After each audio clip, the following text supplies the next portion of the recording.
జీవితంలో ఏదైనా తీరని సమస్య ఉందా? సంగమా రండి, కలిసి ఫ్రైడే మధ్యాహ్నం ఉపవాసం ఉండి ప్రార్థన చేద్దాం.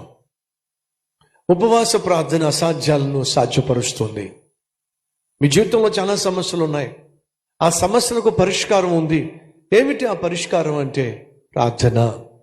మీ జీవితంలో ఉన్నటువంటి ఆర్థిక సమస్య అనే సంఖ్యలు కావచ్చు, అనారోగ్యం అనే సంఖ్యలు కావచ్చు, నిరుద్యోగం అనే సంఖ్యలు కావచ్చు, గొడ్రాలనే సంఖ్యలు కావచ్చు, ఏ సంఖ్యల చేత నువ్వు బంధించబడి ఉక్కిరి బిక్కిరి అయిపోతున్నావో ఆ సంఖ్యలు తెంచేటటువంటి శక్తే సంఘము కలిసి ప్రార్థన చేయడంలో ఉంది. కాబట్టి సంఘమా అంటున్నాను, రండి కలిసి ప్రార్థన చేద్దాం.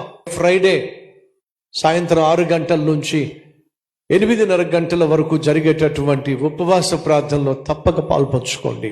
ఫ్రైడే మనం అందరం కలిసి దేవుని సన్నిధిలో ఉపవాసం